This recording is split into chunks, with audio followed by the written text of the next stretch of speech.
I've longed for this. It's finally happening. We're all back together. Hello, David Hutchison, Kevin Woodley, InGoal Radio Podcast, presented by The Hockey Shop, source for Sports Langley, thehockeyshop.com. Tell me, what did you guys do to raise the bar while I was gone? Oh, I don't think the bar was raised, Darren. We just tried to keep the ship floating. Kept our fingers in the dike, running from one little hole to the other, trying to make sure we need you, Darren. We're so happy you're back. I tried to go over the bar, Darren, but my junk got caught on it and I knocked it off like the Olympics. Oh, Olympic reference. For anybody who wasn't watching the Olympics. Okay, I missed that, and I'm an Olympic junkie. Pardon the pun. And my wife had to tell me about that, shockingly. I'm not even going to bypass this without making some kind of reference to my relationship with my wife, but my wife mentioned this story to me and was so giddy. What a incredible moment that was in Olympic history. If you don't know what I'm talking about, Google pole vault. Careful. And failed jump, and you'll figure it. Yeah, exactly.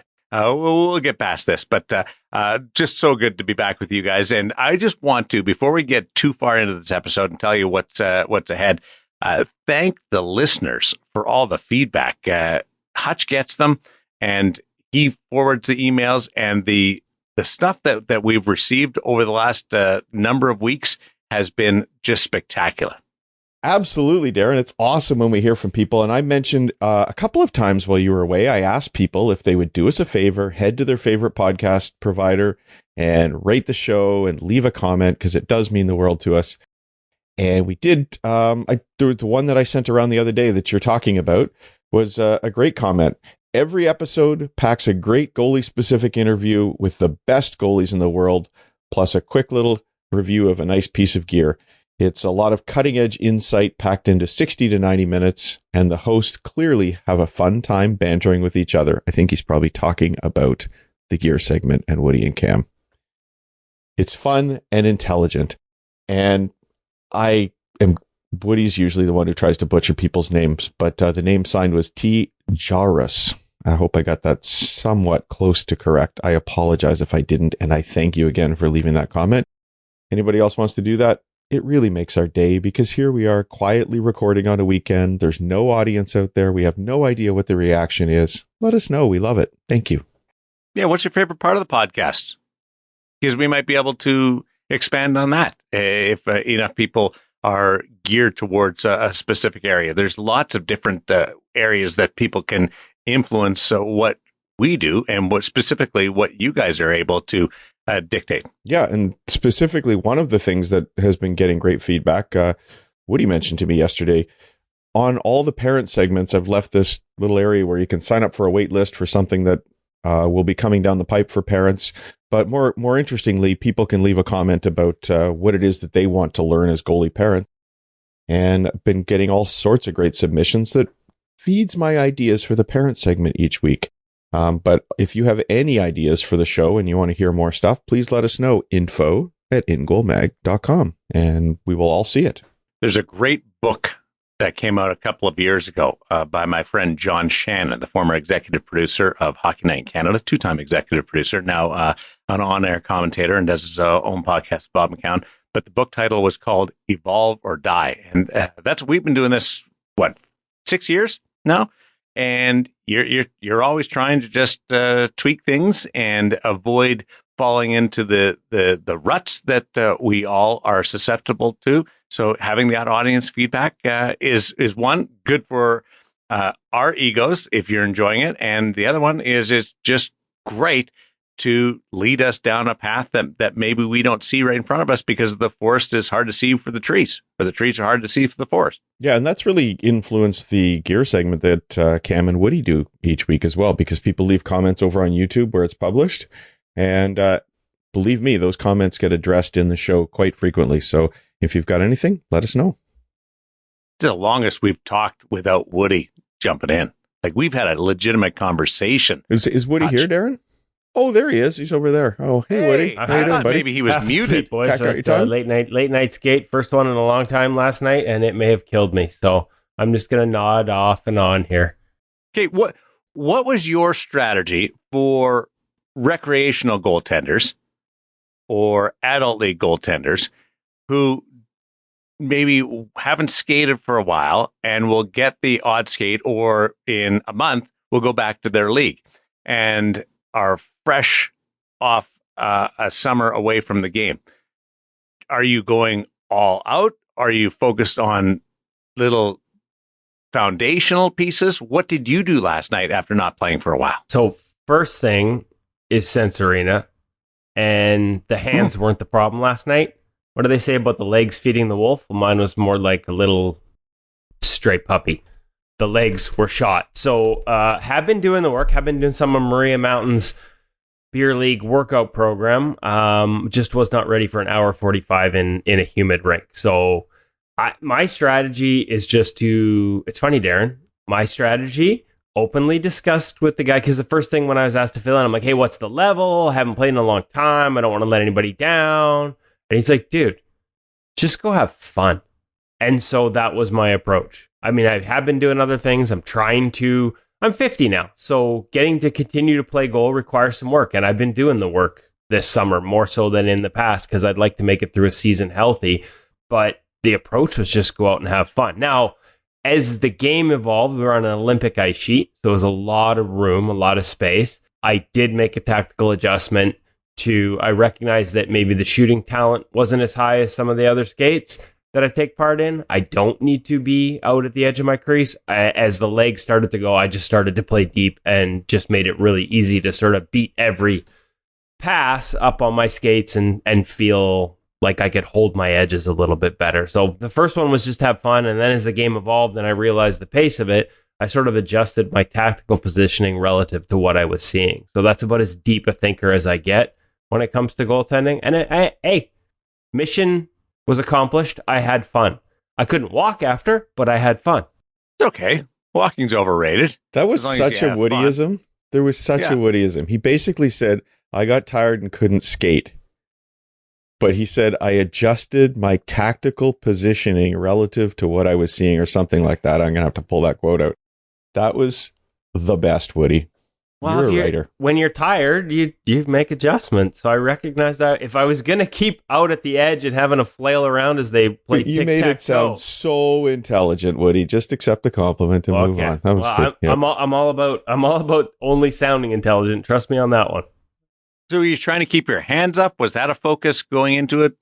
Posture, being on top of your crease at the start? What were the approaches before you discovered that those guys weren't nearly as good as you thought?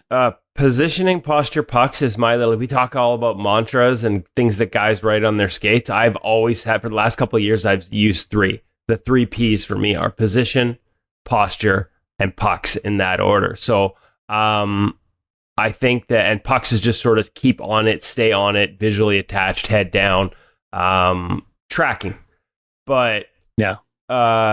It's hard to do that when the posture disappears. And so I found that as the legs got tired, the hands wanted to suck back. I wanted to start hinging forward at the chest, at the hips, dropping my chest, and then I lost my hands. And so being able to sort of keep my hands out in front of me as the legs got tired required what? An adjustment to positioning, because it made it easier for me to hold my posture and focus on just tracking the puck rather than trying to keep up and keep all the other things intact. I think out of those 3 Ps, actually, they're all important and they all sort of work hand in hand. And interestingly enough, once you lose one, it's kind of hard to maintain the other. I'm not sure the order I'd stack them in, but those are sort of the 3 things that bounce around in my head. And if things start to go poorly for a stretch, like there was a stretch there where I let in 3 quick ones, and it's like, okay, like which of these 3 things right now is not working?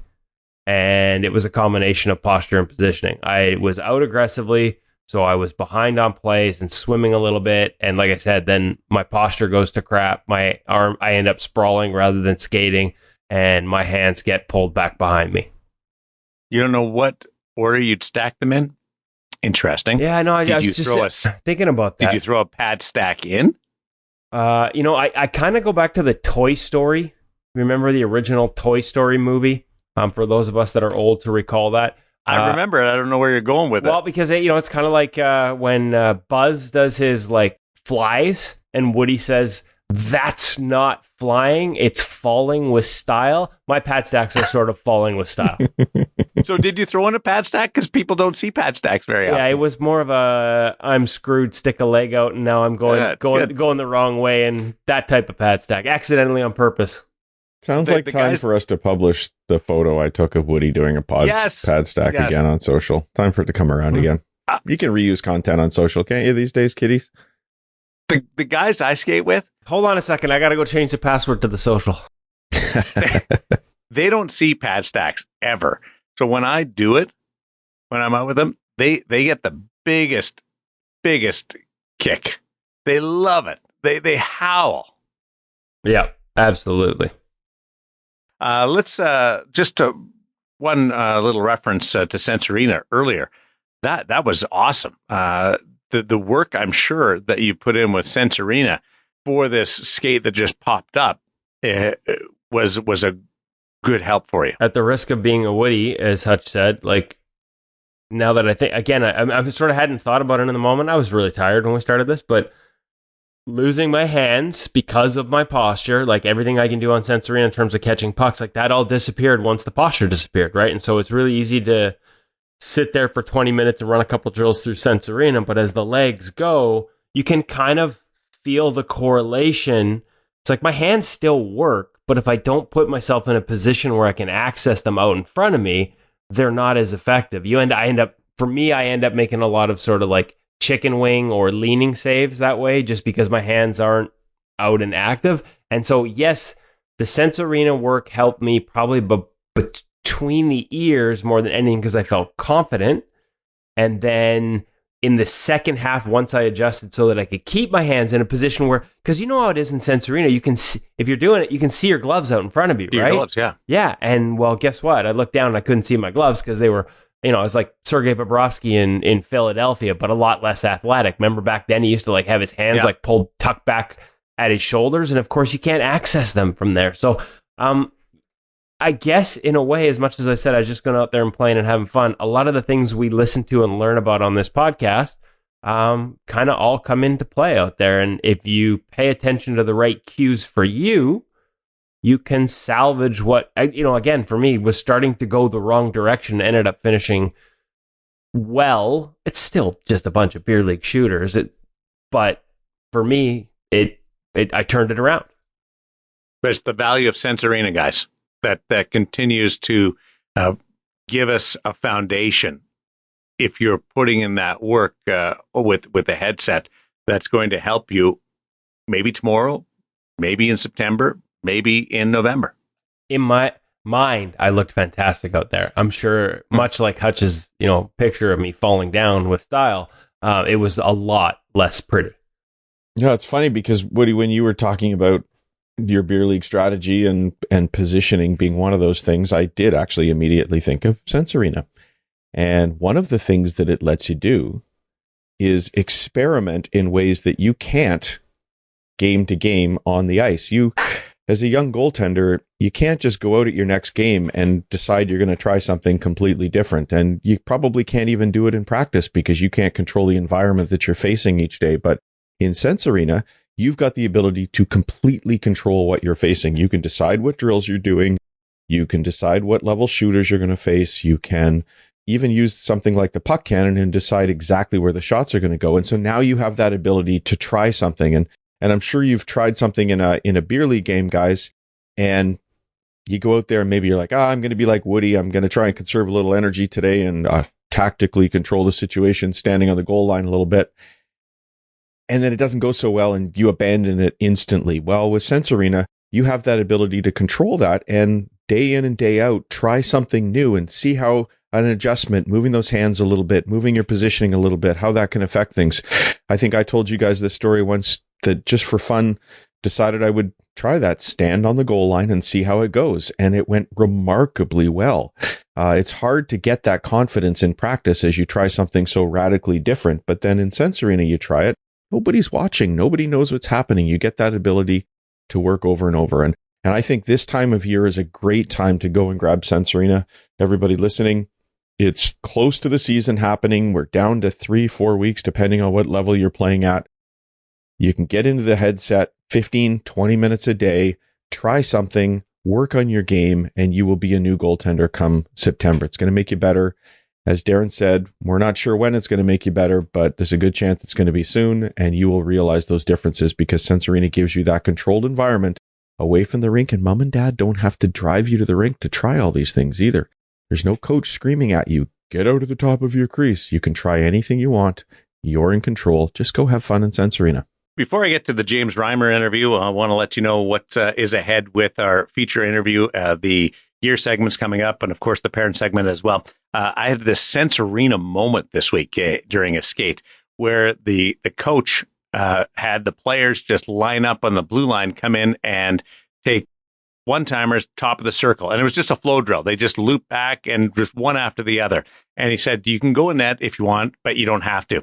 And it was Sense Arena on the ice, but in real time. Wow. I stood there and just worked at my hands, and it was shot after shot after shot. I'm like, this is Sense Arena, but on the ice. That's and incredible. I've never had that feeling before, and I got to sort of channel a lot of my Sense Arena thoughts. So I thought I'd throw that in. Love it. And I'm sure the coach wasn't really worried about your mental health here and you as a goaltender, Darren, but I think it was a great example of something a coach can be doing because can explain the context of a situation to a goaltender and say, look, go in, don't go in. I'm not really worried about what you're doing in this particular drill. Just go have a little bit of fun out there. And it's a great way to learn, taking all that pressure off.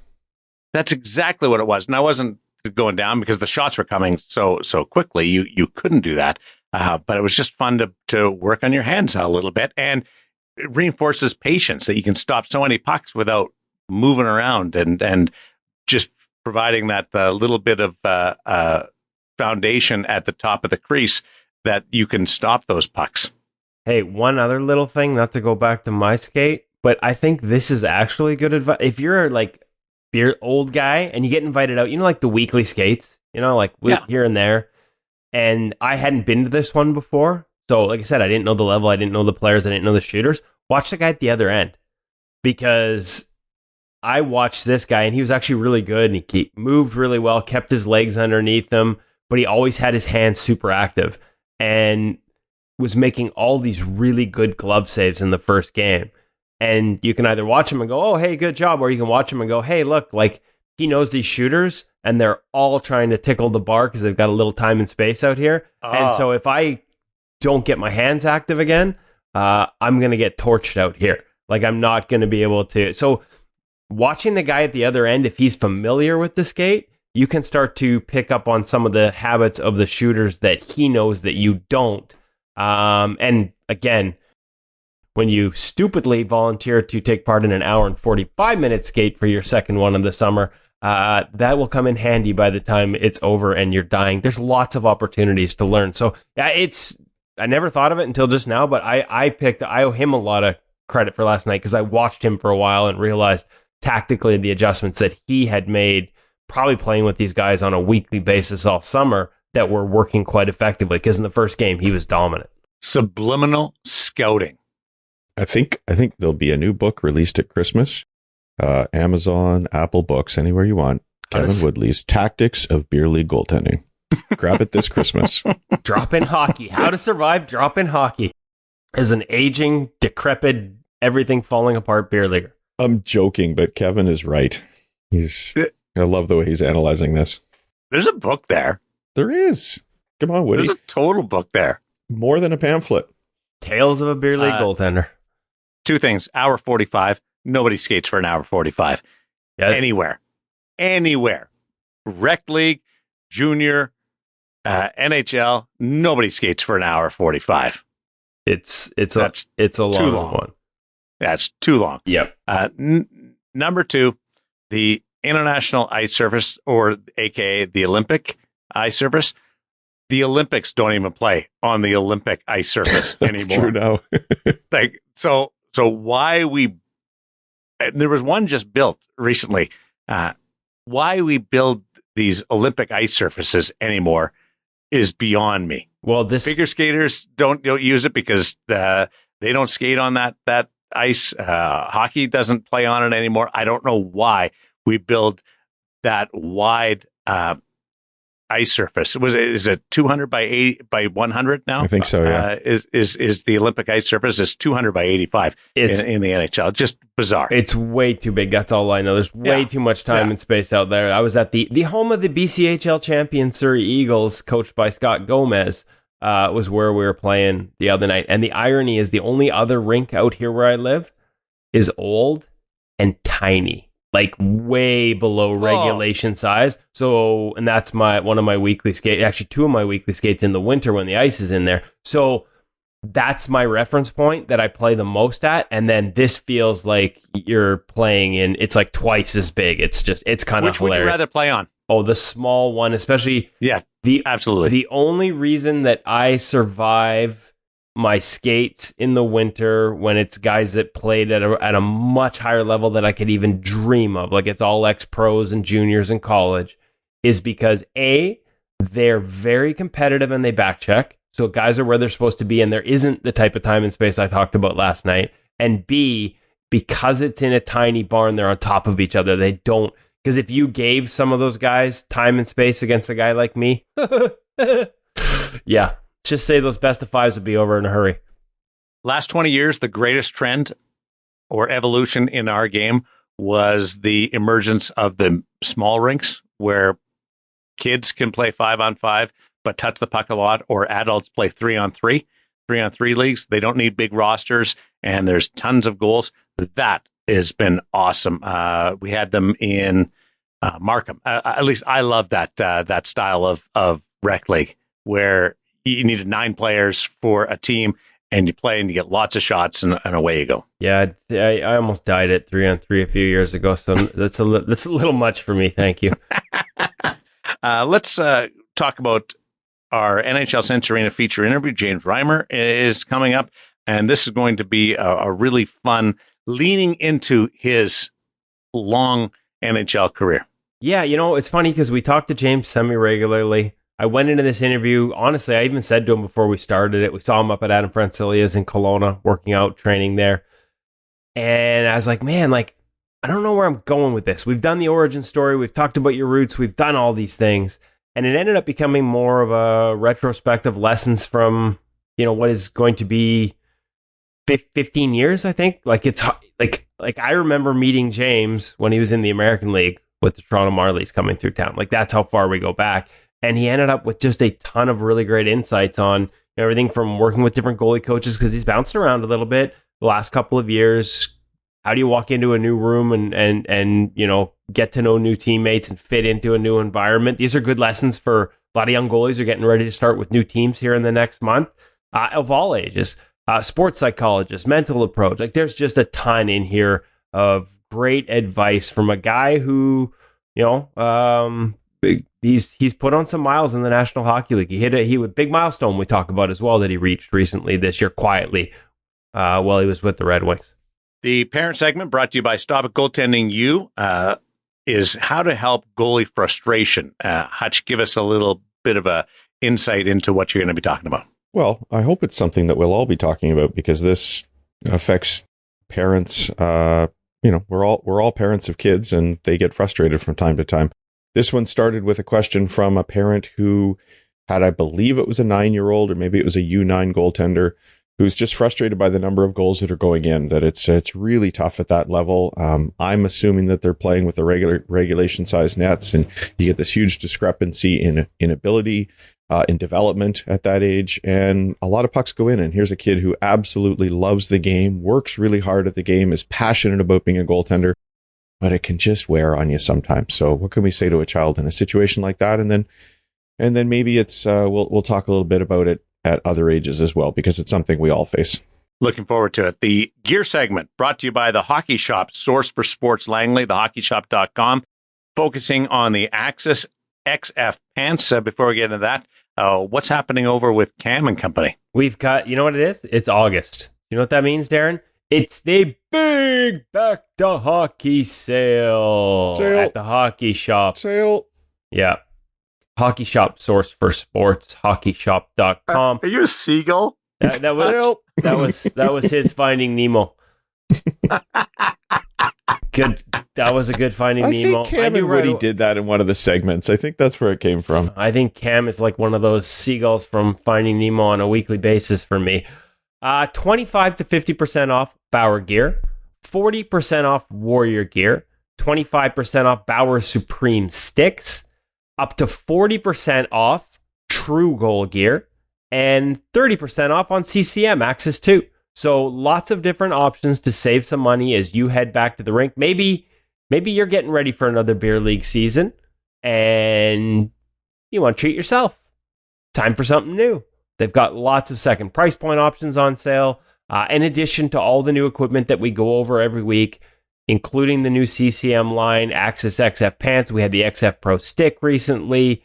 We've talked about the XF pads and gloves. Like, we've got a ton of stuff there. Whether it's new, whether it's on sale, you can find it at the Hockey Shop and thehockeyshop.com. And of course, if you have any questions about what level of equipment suits your game, what style of equipment suits the way you play the game, Cam and his crew are always willing to help. Make sure you get outfitted with gear that will make you a better goalie. Let's get over to Cam at the Hockey Shop, over at the Hockey Shop, source for Sports Langley, thehockeyshop.com. And then I've got a follow-up for Woody on the AXIS XF pants. Uh-oh.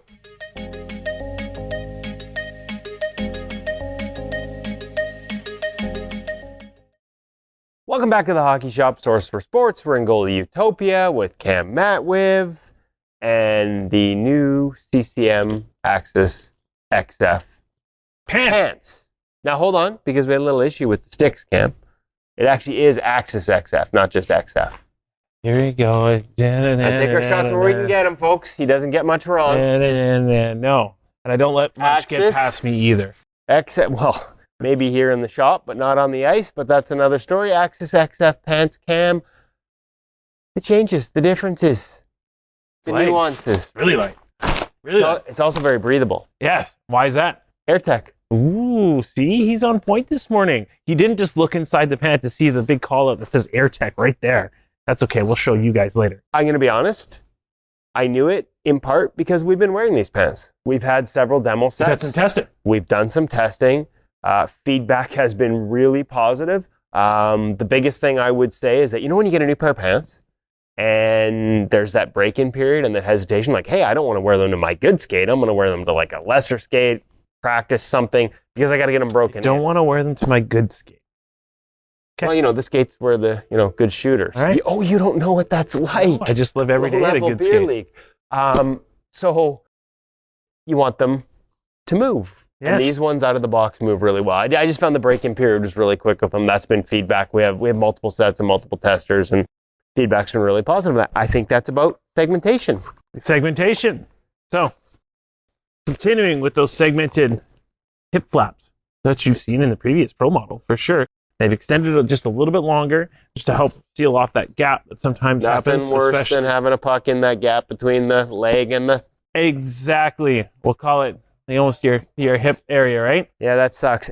These little protection pads have D3O in them too. They do have D3O. Extra absorption, and they're segmented, as I said, so the mobility in them's great. Exactly. And then on the inside of the pant, we can kind of start to see that AirTech. We can definitely show it off here a little bit better too as well.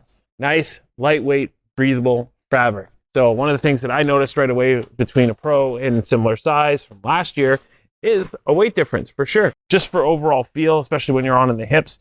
CCM's always had a little bit of a bigger style of a pant, more of that barrel fit. Bigger better. Sure. Bigger can be better for sure when it comes to pants. Like pants are one of those things you can kind of oversize a little bit without feeling like super restrictive. But in terms of for like overall feel and whatnot, especially when I had this on, like it felt noticeably lighter. Okay, noticeably lighter, very mobile. Talk about bigger, better. I mean, I just like the extra coverage because if I'm not cheating, I'm not trying, Cam. You can have that with the inner belt. Of course, obviously not legal in the NHL, but with the inner belt for the rest of us, you can cinch it up around and sort of have more of that barrel effect where the pant's sort of extending, but you still have that connection to the pant around your waist. Yes, and you still have your little sneaky clips so that you can tuck in your chest without having to use suspenders. Nice little quick untuck, depending These on don't just center the belt inside the pant. They're actually for CCM chest protectors. Most people don't know. I didn't know. And I'm wearing these pants and a CCM chest protector. Clip tucked in, without suspenders. Nice easy feature. A couple more little cool, little quirky features of the CCM pant. We also have that zipper that goes around the perimeter of the pant itself. This will drop the pant an extra inch on the overall leg and height, so a little bit of extra built-in growth room or some adjustability for those looking for a little bit more of a custom fit. I hope that's the last time that Cam drops trow on the InGoal Radio Dropped his podcast zipper. gear segment. Dropped his zipper. Settle down. So, one more quick thing to kind of go over. CCM also has another new pant. Oh, The F9. This replaces the 1.9. Similar concept to, again, what we've seen kind of in the past. Quick differences. We don't have that same air tech, but we can still have a nice lightweight mesh all the way around the outside. Still very nice breathable fabric. No D3O on the pant. Senior models do not get the zipper, so there's some of our differences that we're going to notice.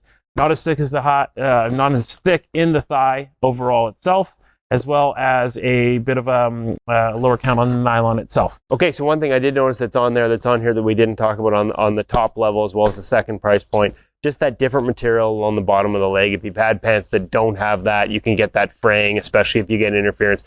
Not all of us are as smart as Cam and put socks over our knee pads. Sometimes there's Velcro sticking out and this can start to fray. It won't here because it's got a high wear area. That's a speed skin. It is speed skin. So they're still using it for something. Yeah, it's speedy on your pant. If you have any questions, you can give me a call, 604-589-8299 or 1-800-567-7790. Are these the right pant for you? Should you tuck or untuck? Are these the pants to tuck or untuck? Oh, all these questions. Cam will answer him or his crew. Make sure you give him a call at the hockey shop and thehockeyshop.com.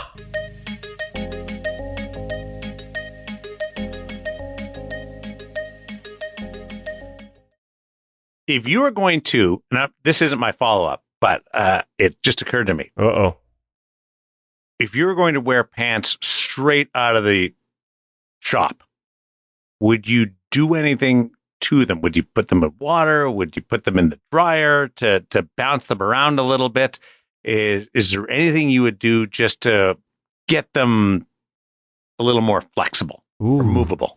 I mean, this feels like we're going to need to make this like listeners let us know.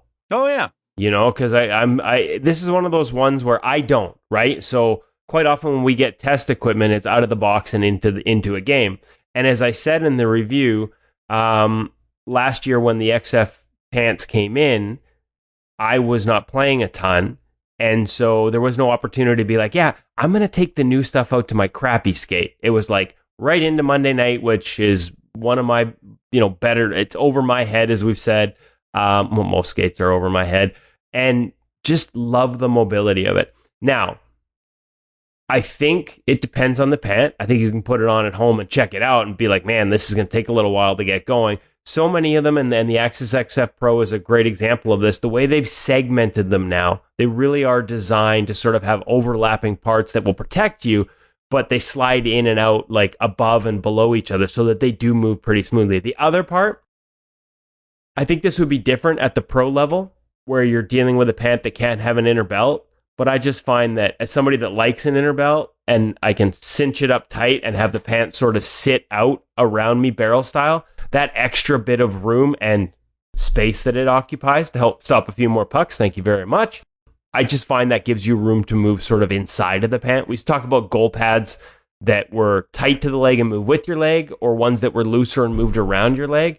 To me, a good pair of pants has a little bit of both, and if you're moving sort of inside that barrel, you're going to find less restriction points. And again, like I think at the end of the day, try it on at home. You get a pretty good idea of where there is resistance to movement if you just put on a pair of pants around the house and see how they will move. And let's hear it from the listeners if they've got any ideas on if they find a pair that does have resistance and is stiff. How do they get it ready for a game without getting an opportunity to wear it in a game? How do you seamlessly get into the RVH if it's a brand new pair of pants? How do people contact us and let us know what they do? Hutch? info@ingoalmag.com.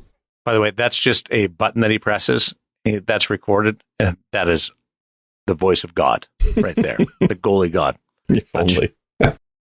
Awesome stuff. My other one was you wore the AXIS XF Pro Pants last night. Yeah, I've been, like I said, been wearing them for a bit. I did And I'm a guy that in the past, including CCM Pants, has felt like it needs a little break-in period. I didn't with these. I do find that those points where it becomes restrictive in movement are so minimal that I was able to just sort of hop right out there. I do appreciate the extra protection in the D3O, just especially along the front of the pant. We know what those ones feel like, that they catch a gap in the upper thigh area. Can happen as pants start to wear out, and there's just so much sort of layered, segmented protection in that area with the D3O built in that I feel quite safe out there. Great stuff. The parent segment is brought to you by Stop It Goaltending U. How to help a goaltender deal with frustration? Before we get into that, what's happening with Brian DeCord and company as they pump out the content? Yeah, no, the one good thing about, well, not one good thing, one of many good things about Stop It Goaltending U, the app, is the constant influx of new content. New this week, they've got a great new goalie playbook up on Jonathan Quick. So as you can imagine, as they break down his game and the way he plays it, his tactical playbook, the goalie playbook that they do, obviously there are some things he does that are very different. So an opportunity to learn as you watch video of Jonathan Quick and see if there are things in his game that you might like to add to yours. Now, I'm going to, for myself, go out on a limb here and guess that there are things he does from a flexibility standpoint that aren't going to fit in my toolbox. But that's the beauty of the Stop It Goaltending U app, is you're constantly sort of looking at new ideas from different coaches, different goaltenders from the NCAA right up to the NHL, breaking down film, going over drills, finding things that you can add to your game. And then ultimately, you're your best goalie coach, or you're a part of your goalie coaching team. You get to decide what fits. So whether it's the daily primers, if you just want to hop on the app for a minute at a time, or if you want to dig deep into video like the great new goalie playbook on Jonathan Quick that's up, there's something for you that will help you become a better goaltender. Stop It Goaltending U, the app, the world's most comprehensive app for goalies, goalie parents, and goalie coaches. And of course, the added bonus, because of our partnership with Stop It Goaltending U, the app, when you become a subscriber, a monthly subscriber to their app, so unlock all that's in there, and there is a lot. You also get a subscription to InGoal Magazine, InGoal Magazine Premium at InGoalMag.com, and all our great tools and content. And boy, we've got some great stuff up there as well over the past week. Between those two things, there's no excuse for you to not get better just like this month. This week, go check it out. Hutch, great question coming into InGoal Radio podcast. Yeah, it's tough for us as parents when we see our kids getting frustrated, and it's even tougher when we know that they love what they're doing and that thing that they love is causing all that frustration, all that upset. What do you guys do? What do you guys do when your kids come home and something you know that they love is really driving them around the bend and upsetting them, and it's tough on you?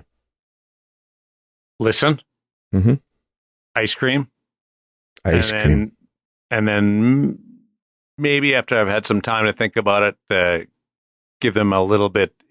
If it's something that they're kids and they just need to fight through it, you work with them on that. But if not, then it's just peer support. I thought you were going to ask me what I do when the game's not going well and all the pucks are going in the net. I was going to say rage quit, but I guess that's not the answer we're going for here. No, I like the ice cream one. Ice cream's my go-to. Yeah, for sure. Or a Slurpee. Like we'll go for a Slurpee and have some laughs and just listen to them vent. Yeah, it's especially tough because it's something that your kids are passionate about, and if you're in that position as a parent, you're not alone. This question came from a parent of a young goaltender. I believe they were dealing with the large nets, but you know what? I don't think it really matters. I love that they've let younger kids move to the smaller nets at different ages. I know not everybody agrees with that. I got a note from the head of a national association who doesn't agree with the small nets as goaltenders. But at the end of the day, guys, I think, look, we're dealing with the same net as NHL goaltenders, and our kids are 4 feet tall, 5 feet tall. They're generally not the same size as NHL goaltenders. They're not in the same place developmentally. The kids in front of them are not at the same place developmentally. And so there are going to be frustrations. And I think part of that is just to understand, as you're saying, I think, Darren, accept that these things happen and know that you're not alone, and try to focus on things that we can focus on to help our kids through this. I try and give them a little bit of context when we've been in this situation. It's not blaming anything, just understanding that those numbers that you see for goals against averages for NHL goaltenders are not going to apply when you're 10 and 11 years old. Somebody out there might be saying, yeah, but my kid had a 1.5 at age 11. Well, maybe they're on one of those dominant teams, because we see that a lot. Or maybe another kid had a 9.6. Don't take stats for your kids at that age. I really don't think they apply very much, everybody. What I like to do with them is to focus on something positive. Give them a goal for each day that has nothing to do with the score. Something as simple as, and I've done this, I think I've said on here before with major junior goaltenders, did you smile? Did you have some fun while you were out there? Tell me something that went really well. As a parent, learn a little bit about the position and find something that you think that they did really well on the ice and celebrate those things. We don't even need to talk about the score. I know kids do. I know it's hard to avoid because it gets brought up in the dressing room. It's inevitable, but we can push through that and we can focus on the positive things. We can tell them how proud we are of them when they battle through things that are tough. Acknowledge that it's tough. Listen and tell them how proud you are that they're getting through those difficult times. I've told this story before, but I'll do it again for people who haven't heard it. When I dropped my son off for his first attempt at a junior A game, he was very young, ridiculously young at that time. And I said to him quite literally, I said, hey, keep it in single digits, buddy. And we had a good laugh, and he went into the rink and had a great game and kept it far lower than that. But I was actually semi-serious when I said it, because he was so young that 9 would have been a heck of a story. And quite frankly, when he only gave up, I think it was 3 in that game, I think that speaks to this difference that we have, because he was playing on a junior A team, and there's a lot more structure at that level, guys, than people face when they're 9, 10, 11 years old. There's a lot more similarity in the ability of all the players. When you're 9 years old, you can have a kid who developmentally is skating like he's 12, 13 years old, and you've got kids out there that are developmentally well behind. So the game you're facing is just not the same. So we want to provide some context. As adults, we face it. Woody faced it last night, I think, when you're playing 3-on-3 or 4-on-4 in the summer. As he talked about open looks and people not back checking, you have to change the context that you're facing that game with. And Woody, how would you have felt if you think that every summer skate, you're supposed to walk away giving up only 1 or 2 goals? My guess is he would go a little bit snaptastic, but he's smarter than that. And we have to help kids understand the situation that they're in so that they can continue to go out there and just enjoy the game.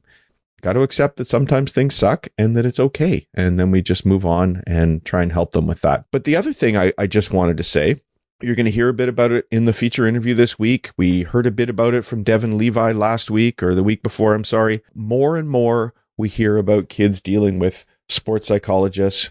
We've had people work with Pete Fry as a mindset coach.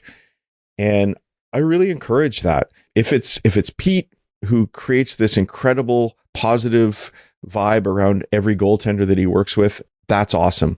If your kid is going into a sort of a deeper place where things are a little bit more challenging, dealing with a sports psychologist as well might be a good idea. And I'm not sure if everybody knows this. I didn't know it until fairly recently.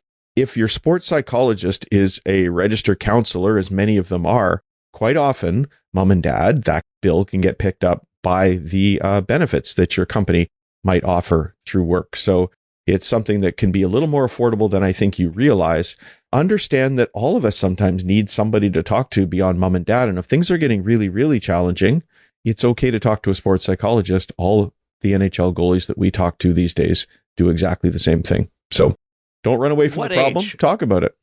What age would you consider leaning into a sports psychologist? I don't know that I would think about age. I think I would more consider where is my child at the time and what do they need. I'm getting into territory that I'm not nearly as familiar with, and I'm not qualified to talk about psychology at this level, Darren. But I know there have been times that I've looked at my child on the ice as a goaltender and thought, I'm not the guy to handle that issue. And I think if a parent is in a situation where they're a little bit lost for words and they think maybe things are a little bit tougher for their child than they know how to handle as a parent, it's okay to reach out for help. It's okay for your child to talk to somebody else. It's okay for you to reach out for help. I'd love to know from somebody a little bit more qualified than me what that age is that you can see a sports psychologist. But I think it's probably a lot younger than all of us realize. I know as a mindset coach, my son was talking to Pete very young. I'm going to say 7, 8 years old. And it made a difference for him. And I actually had somebody comment once when I put something on social about Maddie working with Pete. And they just said, oh, look at all that pressure you're putting on your child. Seeing a mindset coach so young, you're not understanding this is a game and they're having fun. And my response was quite simply, that's kind of the whole point. I want him to be out there and have fun. There is no pressure. And Pete is a guy who takes that pressure off. But yeah, roundabout way of saying, I'm not sure, Darren. Every child is different, and that's my approach to this all the time. Well, that you don't know because every child is different, and you don't know whether there's an age. Because for all intents and purposes, if I want to break it down to its basic level, it's therapy, and there's no age limit or requirement on therapy. I was going to ask, I don't think so. Is there any parallel to be drawn between when would you in life consider it for your child? Right. Because I know I think that's a great. It is life. I know that there are, like both my kids have talked to somebody at an age that when I grew up, we never would have considered it, and both benefited greatly from it and have continued to go back to that person at different points in their life as they've grown up and started in school and things like that. The lessons they learned at a really young age provided them with tools to deal with the pressure and emotion and all the things that come with being, for in some cases sports related, in some cases just teenagers in this fast evolving world that we live in. And so I think I would answer without having the expertise. And a shameless plug, we've got Julia Elaine coming up in a couple weeks here on the InGoal Radio podcast. And she was at the USA Hockey as a sports psychologist and mindset coach and has some great tips in there. I can't remember if we talked about age, but I might just drop her a line and see if we can add that in. But I do think that's the equivalent. Like, hey, if my kid was struggling this much with something in life and I don't have the answers myself, do I think outside help would benefit? I think the same question applies to this. Yeah, and it starts with you as a parent anyway. You're not just taking your 7-year-old and sitting them in with a counselor without having contacted that person ahead of time yourself. So don't be ashamed as a parent to call somebody and just say, I'm struggling with this situation. How do I manage it?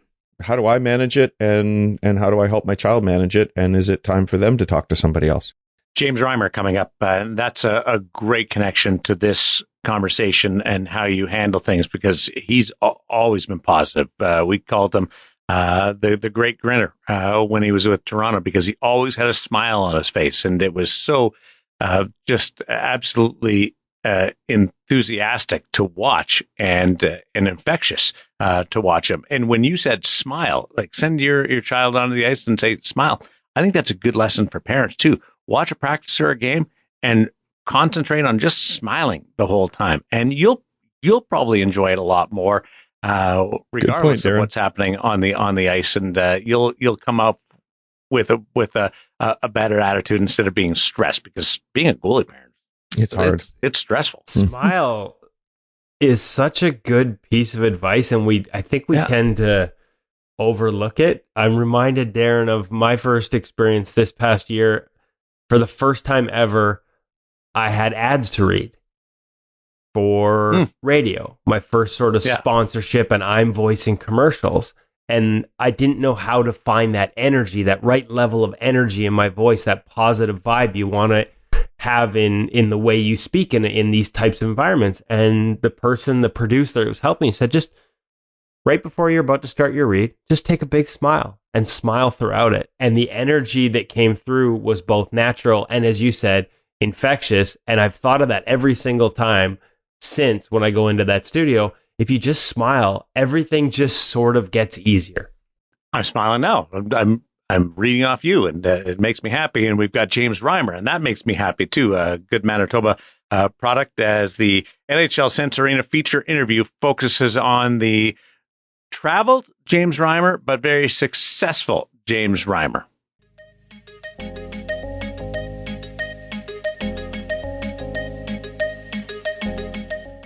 Really excited to welcome back to the InGoal Radio podcast.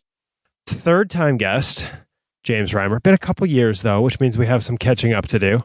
Last time we talked with you, we were heading into the second year in San Jose. New goalie coach, I think at the time, in Thomas Spear. Last year, Detroit, Alex Westland. Now you're heading to Buffalo, Mike Bales. Let's start off with just sort of what last year was like as an experience. New voice, new coach, new team. Like, that's a challenge a lot of kids go through on an annual basis, right? So, advice. Yeah, advice. No, I think anytime you walk into a new situation, it's difficult. I mean, when you come back to a team you've been with for a year or a couple of years, obviously you know people, you know expectations, and they know you and their expectations, and so there's kind of a continuation process. And when you come to a new squad, it's awkward at first, it's disjointed, it feels weird, but you kind of just got to trust what you know, and again, probably even more so who you are as a person. And, I think just genuinely trying to get to know guys and get to know coaches and be intentional about getting to know them, asking questions. And that way you can kind of get through that awkward, get to know each other phase, sooner and not have that drag on, which, it's not like it's the end of the world, but as soon as you can get comfortable, the better it is. I was going to say there's the who you are as a person and there's who you are as a goalie.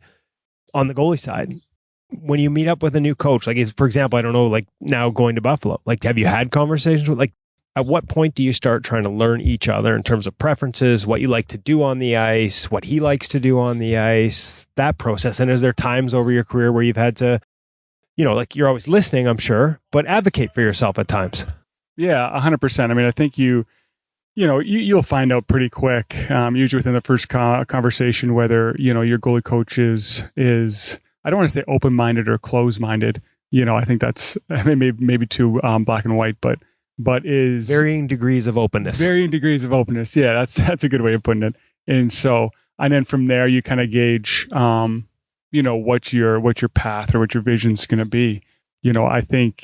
I think there's times if you're really sold on parts of your game, and you're in a disagreement with your goalie coach, I think it's important to have conversations, but I don't think you want to push it too much either, because that could create like a confrontation that you don't need, or a tension throughout the whole year. I think maybe sometimes it's good to if you're really passionate or sold or convinced that you need to play a certain way, and it isn't exactly 100% the way the goalie coach, and the goalie coach doesn't really want to doesn't agree with you, I think it's important not to, fight it every single day, but I think there's also a big part, I think, for my career too, what's been important is you yourself as a goaltender having a varying or a good degree of openness too. I think it's important to be confident about your game and to understand what makes you successful, and there's kind of some untouchables in your game at times, but I think it's really good to step back and this coach is here for a reason, and he might have some great ideas, and it's good to take him for a spin for a little bit. I mean, I don't know if there's a goalie coach in my career that I haven't taken something from. Okay, I was going to say, I thought I was going to put you on the spot here by saying, give me an example of something where you, at least maybe at the first you're like, but then you ended up, maybe it's something that you still have in your game even today. Yeah, well, I won't name names or anything, but or even like a technical element or something, something that you didn't think maybe fit and found out after trying it did. Yeah, well, there was this one goalie coach where we didn't, and obviously most goalie coaches are great human beings, and so we got along great, and this goalie coach is great for the mental side of the game, which is, I say 110% of goaltending. And so that part was great. But technically, we didn't agree on a ton. But there was one aspect, in regards to shootouts where I never thought about it that way before. And we went over it, and I took it for a spin, and I ended up really loving it. And I don't actually really do that anymore because the game has changed so much over my career, but that was but you know what I mean, it was big for me. You talked about career and the way the game's evolved. I want to get into that a little bit, but dude, I remember when we first met, like we're getting up there now. This is heading into year 15. I remember in the American Hockey League with Toronto. And here we are, like 14 years done later, heading into the 15th year, 500 games played. Like I've talked to a lot of guys that see that as a really big milestone. Like, were you aware of it when it happened? Like, where does that fit for you? Yeah, honestly, I'm not really a big day person. But I knew it was coming up, and I always thought it would be cool to get there. You know what I mean? But I didn't think it'd be, I knew it'd be special. I knew it'd be cool, but I didn't think it would mean that much to me until I actually got it and it happened. And, when you have lots of people like congratulating you and whatnot, and then it just forces you to look back over your career and then you realize that like what has all happened and taken place in order for you to get there. And so it's just special. And it's almost more so, it was special for me. And I think it's just special for your family and my wife. To speak on that side, like your wife and your family, they sacrifice so much and they put in, a big grind. It's a big grind to be, to support someone through professional sports. And so, it was just cool to have a little, celebration, especially just with the people that have contributed so much, to your career, to your success and whatnot. Are your girls at that, your oldest at the stage where she can appreciate what you does? Like, is that kind of, she's just starting to, you just kind of start to see the light coming on in her eyes a little bit, but yeah. So, I don't know how much for her. It was cool for her to be on the ice and whatnot, but, more so just my wife, April. Just a huge support and so it was pretty cool. But even if your oldest doesn't understand the milestone, is she starting to figure out what dad does? Like, is there a cool element yet to that? And like, does it mean anything to you to have them at least? It will be a memory for them, because I know some guys they're not playing by the time their kids get to an age where they can figure out what dad does and sort of recognize how special it is. Yeah, I think so. I think honestly, this last year is when it started to click a little bit. Where she was starting to understand it, and then like, even when I wasn't playing, I was on the bench or something, she'd be like, "How come you're not playing?" And it was almost insulting to her, or like, well, you know what I mean? And whereas obviously before that, she wouldn't even be watching games. She wouldn't even come to the seats really. She'd just be in the family room. Right. And so, it's getting to that point where I think, obviously she'll have memories and she's starting to understand it, and probably more so this year than any year. Okay. So everything has changed. I want to we're talking to you right now. We're up at Adam Francilia's place. I know the off ice has changed a lot over the years. You got these kids coming in here, just, like, crushing these workouts, making me feel a little nauseous, to be honest, to watch it. Me too. But the game, let's start with the game. When you look at it now compared to even a year or two ago, like what you're facing as a goaltender, what's the biggest change to you? It's just I think what's awesome about the game is how I think the creativity is coming back, and just I think offensive creativity, which sucks for us goalies, but I think it's really good for the game. Goalies, we just need bigger gear now. That's the only thing. But no, but it's, even just the speed of the game and the fact that I think guys are so talented and there's such a skill level that there used to be an ability to, it's still the same thing, defense, take away time and space and make it more structured, and so that it's easier to defend and blah, blah, blah. But there's so much creativity and room out there to make plays that, there's just so much east, west, north, south. There's just so many possibilities when the play enters your zone. And so I think that's the biggest thing. Back in the day when I started, the game was so much more structured. There's so much, there was way more of a predictability to it. And now you kind of have to be on your toes, because it could go either way or right at you. It's just a lot of different scenarios. Had a lot of guys in the last year tell me the game's never been harder from a goaltending perspective. That unpredictability's gone through the roof. The shooters know what thare looking for, all those different elements. The East-West teams have figured out that straight lines and a shot probably isn't the way anymore. What's our answer as goaltenders? What do you focus on even in the gym or on the ice in the summer? Like, what's the next? How do we catch back up? That's a good question. And honestly, I think it will sway to some extent. I think a big part of it is just rule changes. And I'm all for rule changes that make the game more exciting, that doesn't ruin the integrity of the game, which is everyone's prerogative. So, the game had the rules, and the creativity that's now allowed has improved significantly. And so, I think for us, I think what we're doing here in the gym is learning how to maximize your God-given ability. You know what I mean? How can you set yourself up to be in a position to make a save and move dynamically, explosively to that secondary option? Is it more depth? Is it less depth? I don't know. Honestly, I think it's just being able to move and see the puck. And so that's why I think what we're doing here is so big. And honestly, I think teams figured out. I mean, again, you look at the teams that, for the most part, that go far in the playoffs, it's still defensive teams. You know what I mean? That's what changes from the regular season to the playoffs. All of a sudden, you can hammer that guy in front of the net and take guys out. And to me, that's almost like we have 2 seasons as goaltenders, a little bit. Yeah, 100%. I mean, and there's no knock on the goalies that went deep, but I mean, obviously Skins and Bob are phenomenal goalies.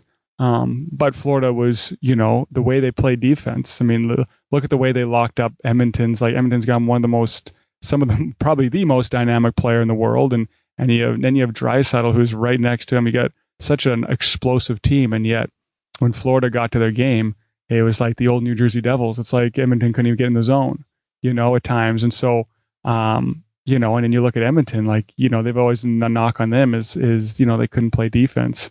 And this year I thought they were able to lock it down big time, in big parts of series. And so, I think a big onus is on us, but the game has changed to help offense. And so I think it's going to take a while for coaches to figure out how to defend and kind of bring that structure and predictability back to our part. So I hear a lot from guys, if you can't skate, you can't play anymore. Like, that seems to be like a common thing.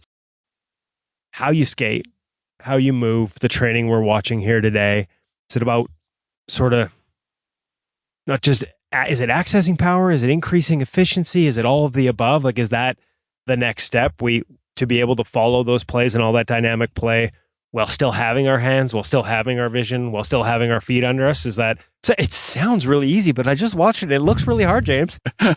Yeah, no, it is. My hips tell me every day that it's hard.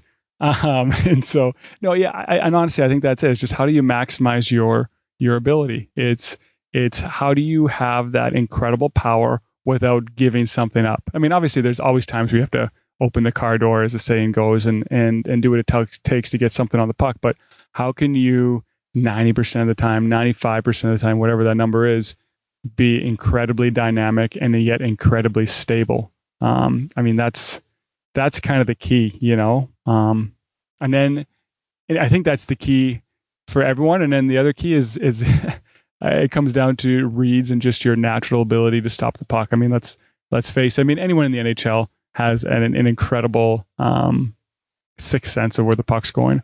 But you look, I think, at from one goalie to the next, elite to average to hanging on. It's a lot of it.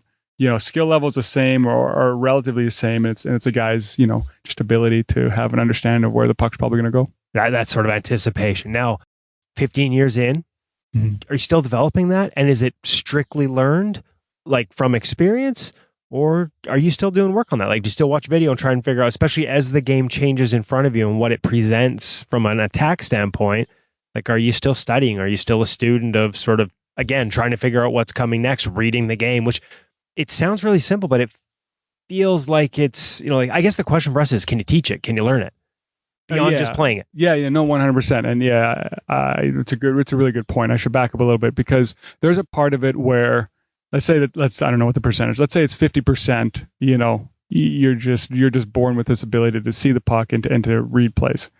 But then I think there's a massive chunk of it that can be learned. And I know for myself, like, I've always been a hockey nerd. I've always loved goaltenders and goaltending, and I've loved hockey. And so I've always watched a lot of hockey. And And then you play a lot of it. You practice, you stay out there, you take rep after rep, and you just learn. You just learn how to read plays. You just learn what their mindset is.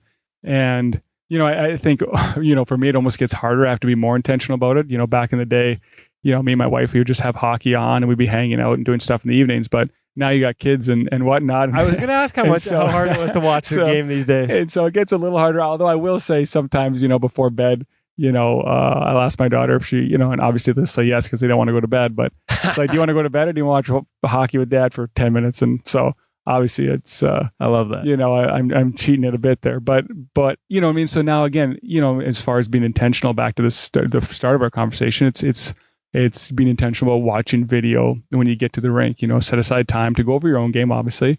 But, I like to, even for myself, I like to grab the goalie coach or one of the coaches, depending on whose role that is on whatever team I'm on. And before the game, just kind of talk about the other team and offensively, like where do they like to generate chances from? Like, is anyone hot right now on their team, like that you wouldn't expect? Is there like a third line guy that's got 4 goals in his last 3? You know what I mean? Just things that you wouldn't know. I don't like to be surprised on the ice. I want to be as prepared as possible. So I like to just have kind of a little chit chat and try and gain as much understanding of the opposite team as I can. Is that something that evolved over your career? As soon as you say that, I think I remember for sure when you were Toronto with Stevie, I know that preparation was a big, Steve was a guy who I've talked to other goalies that work with him big on the preparation. Steve Briere, was that something that evolved there? Am I guessing right? Yeah. That's where it all started. He started to do that. He would put a sheet in front of you and just kind of talk about the other team and what they did and what you need to do well, like kind of your specific game plan to their game plan. Kind of tailor it to what they're doing. Yeah, because there's a team one, right? And the team one applies to you, obviously, but I like to know exactly that. And then I also, whether it's through the goalie coach, a part of that is through the goalie coach, or I talk to the penalty kill coach and I get him to write up all their top 1, 2, or 3 plays that they're going to run and how they like to generate. Because to me, it's like the only purely structured part of hockey is the power play.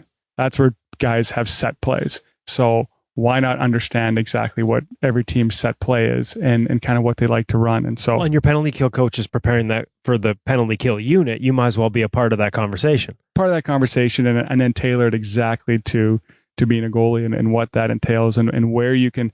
And I don't like the word cheat, but where you can anticipate plays. You know what I mean? And so I found that extremely, extremely helpful over the last couple of years.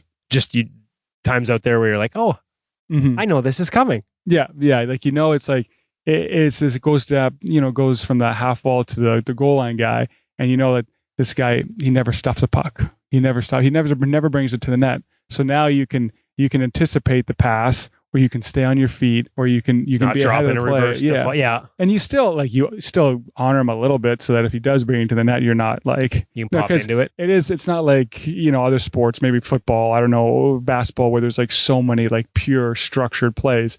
Hockey is still so fluid. I mean, that's what makes the game great. But just being able to anticipate a little bit, have that little bit of being ahead of the play is beneficial. Okay, you talked shootouts earlier, so I'm curious because some guys maybe don't. Do you do the same thing? If you're heading into a game, do you want to know what, say, the first 4 shooters they typically run out? Do you want to know their A move, or can that get to that line where anticipation, you can get on the wrong side of it sometimes too? You're looking for something and it doesn't come, and it's oh, there we go. Yeah, so I had a horrible experience. So I'm always the kind of guy that I like to watch used to watch so much hockey and so much whatever. It was just I had a book on everyone, and I don't really like to know what's their A move. Quick timeout. When you say I had a book, literally written down, because we found some guys that do that, or just all between the ears? No, just between the ears. And to me, it's all the only thing I want to know, are you a shooter or do you want to deke? Okay. That's really the only thing I care about. Because from there, I'm going to make my reads. You know what I mean? And so that's kind of what I want to know. Do you like to shoot or do you like to deke, kind of thing? And so that's my biggest thing. And so anyways, I had one coach who was adamant that I want my goalies to watch shootouts. And I hated that. I don't want to get stuck and be thinking about what's going to happen. And so I was always usually pretty good at shootouts, above 66% or whatever that is. And then it was like one of the first games of the year, and this guy and they came in, and both guys didn't do their A moves, and I got ripped 0 for 2, and we lost a shootout. I'm like, never again. Storming in the dressing room, mad and like just rattled, right? And I've never watched another shootout video. But again, as the game evolves, so I haven't watched a video at all until this year, and again, I'm sitting there, and my ability to watch and get a book on guys has gone down so much, and there's so many new players coming into the league, and young guys are shooting that I don't really know much about. It's the young guys that end up first up in shootouts now too. Yeah, exactly, right. And so it's like, so all of a sudden there's this you're getting out there, and I'm like, oh, I don't know. I haven't watched you for 2 years. I don't know what your tendencies are. And so I've actually started to watch video towards the end of last year a little bit on especially young guys and whatnot about what what their general tendencies are. Okay, so one of the challenges this year, at least from the outside in Detroit, was you went longer gaps than you had the previous 2 years between starts. A couple of them were like 2 weeks, 3 weeks. And you had a lot of success when you started. So lessons, because again, like, whether it's a young pro that's going to go through it, or a young goalie that goes through it at different parts, or even somebody coming off an injury, or the start of the season, how do you stay feeling good and confident about your game when you're not getting to play as much as you normally would? Are there any advice or tips you can pass along there? Yeah, I mean, there's always the, work hard and try and get as many pucks as possible. And I think that's very important. Like, but I mean, that should just be your natural inclination. If you don't have that, then you're probably not going to be super successful anyways. But that should be the default. That should be your default is work your butt off to try and find pucks, find a way to get shooters and whatnot, right? And so, but to me, it's mental. I mean, like I said earlier, goaltending is all mental. And so, even this year, I had a lot of success, especially towards the end of the year. But what I learned was, earlier in the year, I had a thing where I went a couple weeks, 3+ weeks without a start. And then we went into Dallas, and the circumstances weren't great. Like, and I'm not going to go into them, that they weren't ideal as far as preparation and the amount of pucks and as prepared as you'd like to be physically. But mentally, whether I put too much pressure on myself or whatnot, like, I wasn't in a great mental spot. I wasn't as relaxed and confident as I should have been. And I remember being frustrated with that. And the outcome wasn't good. We lost 5-1. No, but it's the Stars, kind of a wagon. Yeah, Stars, kind of wagon. Yeah, I can put in a lot of excuses.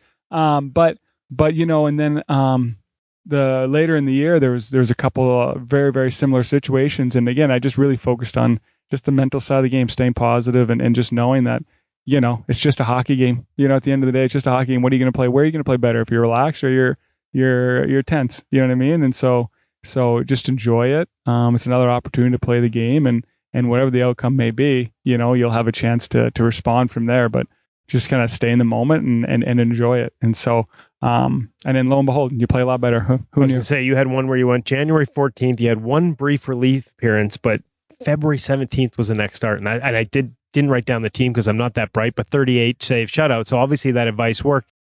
Was that from working with a sports psychologist, or is that just you after all these years sort of recognizing, man, like, I let myself get a little too worked up over it and that doesn't help me? And it's really easy to say these things, James, but was there anything that helped you? Any tools you had to help you relax into that start? Yeah. Well, I mean, again, experience, right? You learn, okay, this didn't work last time, so let's try doing it the right way. Right. But I mean, again, for me, like, I think most guys know, for me, like, being a Christian and having a faith in Christ, that's a big part for me, as far as who I am and your foundation and perspective, putting things in perspective. And so that's a huge part for me, just overall. But then another thing I started doing this year is working with I've worked with a sports psych for a while, or a performance coach, but I joined a new group this year, and they've been great, and that was a big part of it, of just unlocking that right mental space, or not even that mental, I mean, it's a mental space, but just more of like overall, like, who do you want to be? And regardless of if it's 6-0 or you're up 6-0 or down 6-0, if you haven't started in 3 weeks, or if you've started the last night and you got to go again, you're tired, just like, who do you want to choose to be? And so, I think that was a big help for me to just tangible steps of how to be mentally engaged. group of goalies, group of athletes, like a when you group, say like a performance coaching group. Okay, nice, awesome.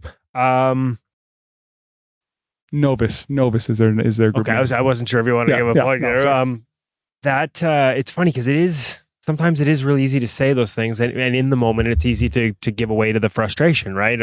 Or the first one goes in after 3 weeks off, and where does your mind go? Does it stay on the positive, or are you like, oh well, of course I haven't played in 3 weeks, and then now you're in a spiral? Yeah. That type of training, like, do you wish you'd started some of that stuff earlier? How? Because I know as a pro, probably back to the Maple Leafs, you would have had access to it. How's that evolved for you over the years? Yeah, a lot. Teams used to have people that you could go talk to. You know what I mean? And I would say I first got involved with it in Florida. They had a sports psych there with the team, and he was the first one that I spent one-on-one time and started to break down, like how to put yourself in a good mind space to be, again, just like we're doing in the gym, with your body, how can you physically unlock, your potential, and then same with that, how can you maximize your mental potential. And so I first started working with a guy in Florida, and it's progressed to now where I pay a guy, obviously out of my own pocket to work individually with myself. And yeah, it's been huge. I mean, for any budding athlete, I think that's such a big part of it. I was going to say, like, it's the easiest thing to say and the hardest thing to do. And we say that all the time, is being in the moment, not thinking about the future, not thinking about the past. And is there any little tip that's helped you, whether it's breath work or something, that maybe something you could share that a young athlete would be like, oh, maybe I'm going to try that to help me stay in this moment? Yeah, I mean, it's funny how breathing is such a big thing, and just pausing. I think for me, it's just understanding that you have a choice. Whatever the situation, you have a choice. How are you going to respond? That's a big thing they always talk about too. It's like creates an awareness. Yeah. It's like you have a choice how things went bad, things went good. Like, it's not out of your control. It's like you still have control over how you're going to respond. And so I think that's a big part. And to put in there, and I'm not going to name names, but I still think there's, especially around sports, there's a stigma about mental toughness and whatnot. And I do truly think that there's a big part of it of to be successful in any pro sport or whatever. Like, there's a level, like we always say, like, oh, it's a grind. And when you're playing a high level sport or in like a high level for your age too, like, there is a grind. There's the ability to be at your best every single day, regardless of how you feel. Like, that's tough to do. And so you have to learn that, you have to grow that, you have to develop that. And a lot of that is just, again, by experience and grinding. Like, you just got to grind. Like we always tell the young guys in the NHL, like, middle of November hits and your body's exhausted. And it's just like, you got to grind. You know what I mean? Whatever you got today, that's you need to bring it, whether it's 80%, 90%, 30%, we need everything you got. And so you just got to grind. But there's a stigma. And I don't know, for kids or young pros or even older pros, I don't know what your mindset is around performance coaching, but you'll be shocked of how many elite high-end athletes use coaching. It's not a negative. It's not anything but how weak you are. It's just simply, how can I be my best? And it's such an incredible tool to use. So I encourage everyone to try it out. Okay, so I don't know why you looked at me when you said no matter how old you are on that last answer, but looked you right in the eye, hey? Yeah, it's like stared right through my soul.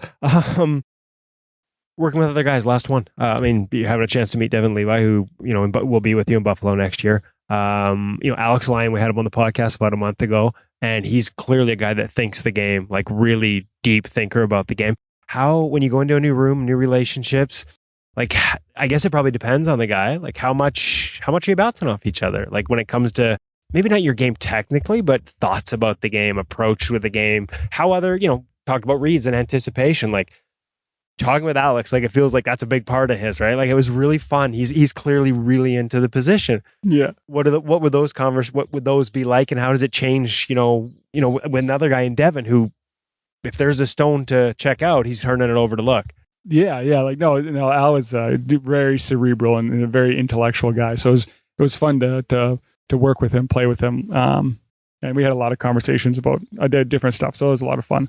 Yeah. I mean, I think you have to, again, that kind of goes back to how we started of when you come into the room, new organization. And I think it's important. You don't want to just start spilling, your soul right away. And all of a sudden everyone's like, what's wrong with this guy? You know what I mean? But I think it's, as you get to know guys and you can kind of understand how safe they are, like how vulnerable you can be with them. You know what I mean? Like, is this going to be reciprocated? And then you can start to uncover different things. Cause I mean, just like every goalie coach I've taken something from, I'm just saying it in a generalization, but I don't know. I think the exact same thing, if not more, for every goalie I've played with. Like, you sit there every day and you watch them, whether in practice across the rink or in games. And there's no right way to do this thing. You know what I mean? There's no wrong way to do this thing per se. And so, like, why not? So, like, yeah, if you've got a great goalie partner, I mean, it's such a resource to bounce things off them. Well, you think of all the things we just discussed, 15 years in the NHL, and all the things you've learned. Like, why wouldn't somebody else want to tap into those things? Because you never know which one's going to make that save that might not have happened if you hadn't thought that way. So, yeah. Perfect way to wrap this up, full circle. Our first on the air bee sting. So hopefully you're all right. Welcome, we don't have to take you emerge. We're going to have to amputate this leg, I think, but we'll... a little tough to play goal without the left leg. If we see a hitch later on this week, we're just going to blame InGoal. Exactly. Rhymes, exactly. It's always good to catch up with you. I appreciate you being willing to share and open with our audience, and I know it means a lot to the listeners, so thanks again. You betcha. My pleasure.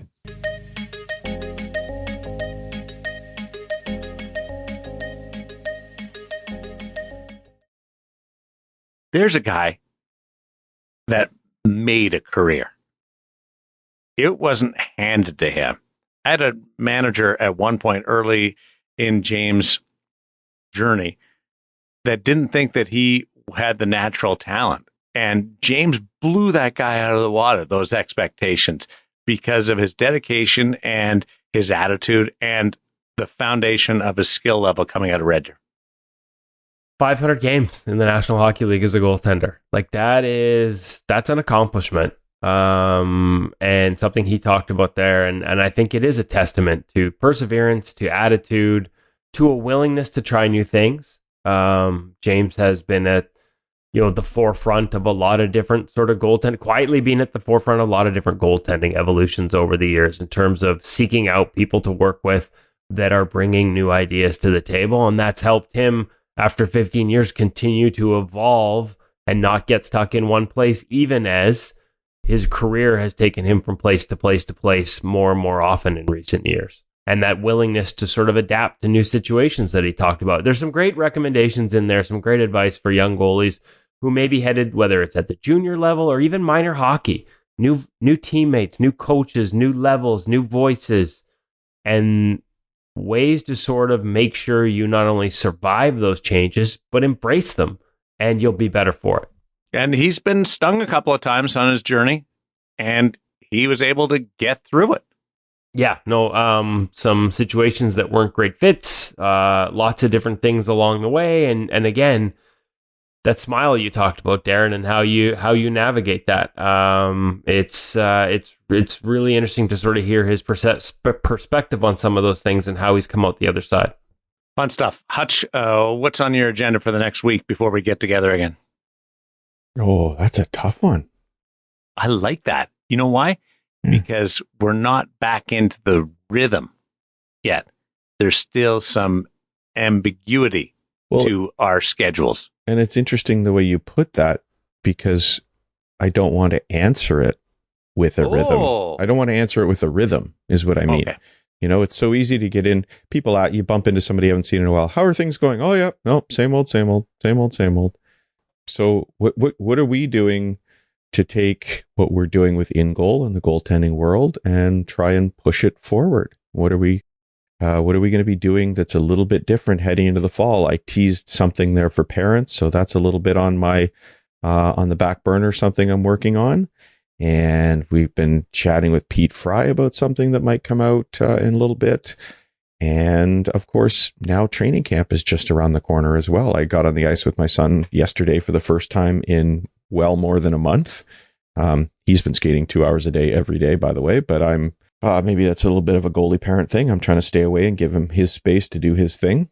But that was really cool to get out there and see what he's doing, and just to think about what we're doing in those last few weeks to ramp up and be ready for camp. And what's my approach as a goalie parent going to be like this season, because it's a little bit different all the time. So yeah, a lot of things going through my head, Darren, but nothing super concrete that I can report on just yet. I'm going to plant it. I'm planting a few concrete things for Hutch, because as much as he went existential big picture on us in the short term, what I can guarantee you is there'll be fresh content up at InGoal Magazine, ingoalmag.com for our InGoal premium listeners. In addition That's probably what my answer was supposed to be, isn't it? In addition to another pro reads, great one from Charlie Lindgren this past week. We just put up a great sort of warm-up skating drill and a couple little extras that Devin Levi does. Some he does regularly, and how he feels that if he doesn't do this work before skate, it doesn't really ground in his connection to the ice and to his edges. And inherently, that leads to less patience off a release. So some great video and commentary from Devin Levi's up there now. We've got more drills coming from our time with Kristen Campbell, PWHL Goaltender of the Year. That'll be up at InGoal Mag next week. Just a ton of content coming from our trip up to Kelowna this summer. More and more of that, and lots of fresh new ideas. And of course, all the stuff from the podcast. We've got more coming. We've got a bunch in the can. It's summer's winding down, but we're busy as ever. Beautiful to be back with you guys. And one note, keep smiling. Okay? Hutch, you got a big grin on your face right now. Woody, you can hear it. Yeah, when you're ear to ear. There was a moment last night, there was a little bit sort of a Joker grin, but I managed to channel the positive grin. Oh, that's just trying to come home and have some ice cream afterwards, Woody? No, but I did put a lot of ice on my leg for a good hour afterwards. Next time, FaceTime me. We'll have ice cream together. I'm in. PEI dairy bars. I'm back in Vegas, but after spending a month on PEI, the dairy bars get into your routine. So I'm right there with you. If I can go 3 days right now without ice cream, it's a big victory. Be good, boys. Be safe, and thanks for listening and being part of this journey in goaltending on InGoal Radio, the podcast brought to you by The Hockey Shop, source for Sports Langley, thehockeyshop.com.